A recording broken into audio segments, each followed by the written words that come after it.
starts arriving one by one, and one of them is Bob Jackson. Bob Jackson. We haven't talked about him. Describe him. Well, I have a hazy notion of what he was like that night, and I'm sure I wasn't sufficiently impressed with his importance that night, but I had had an opportunity to see him on other occasions, and I knew that my father admired him very, very much and was proud of the fact that he had come from here and that he had been, as a young man, coming to Chautauqua at various times, and that he himself had known him, but that I couldn't claim to have. Those were my college years and my teaching. I taught at college at that during those years, and so I wasn't there all the time. But I knew my father thought very highly of him and was delighted to think that of the career that he was achieving, the success in his career that he was achieving.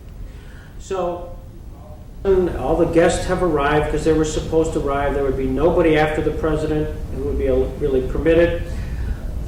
All of a sudden the car comes up. Do we have any recollections? Oh, I have a very strong recollection of that, because among my duties was to stand beside the man who was checking the names and to identify them. So that, because after all, he was I think he must have come with the president or been somehow, or with the police people, because I had to say, yes, this is so and so and so forth, and they would be entered into the house. And so I was standing on the porch when this car drove up, and I saw them help the president out of the car. Nobody else could see this because everybody was inside the house. No one was on the porch except this man and myself. And they helped him out. And unfortunately, our house sets up. How did they do that? How did they fit? They lifted him up by his elbows, one on each side. Right. And how he arranged himself. Now that I have trouble getting in and out of a car, I know it must have been very difficult to arrange himself in such a way that people could get under his arms properly, but that's what they did, and he held his elbows like that. And he didn't try to walk until they got him onto our porch. Mm-hmm. There are 2 or 3 steps right by the street, then there's a brick walk, little slopey, and then about 3 steps onto the porch. Mm-hmm. And then it would be probably 10 feet across to where my mother then stood in the doorway. And it was very interesting to see how John Barrett described his walk, because it was, I wouldn't have been able to describe it or say particularly what it was, but when I saw John showing how he had to use his hips, I recognized it. And so he walked across, but they stayed with him, whoever it was, and the 2 men, and stepped back, and he reached out his hand, and Mother opened the door, and he said, "Oh, Mrs. Bestor, I do remember what a cool home you have."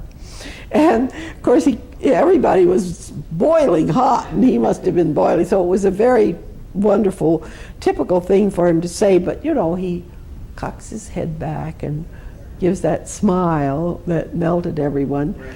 And so then he was held, and he walked that way across the little expanse, and there was an armchair for him, and he quickly snaps something at his knees and sits. And I don't know how those things work, but he did it himself and sat, I think, a whole lot more gracefully than I can now.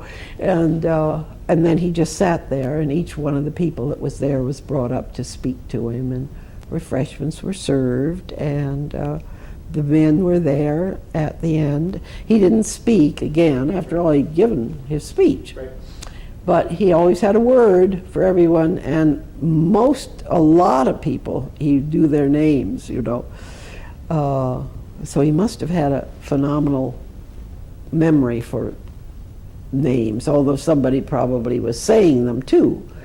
And it was a very memorable thing for everybody in the, was something very moving about admiring, or maybe not even admiring, this man, but having to admire his courage and his fortitude when in the face of such difficulty.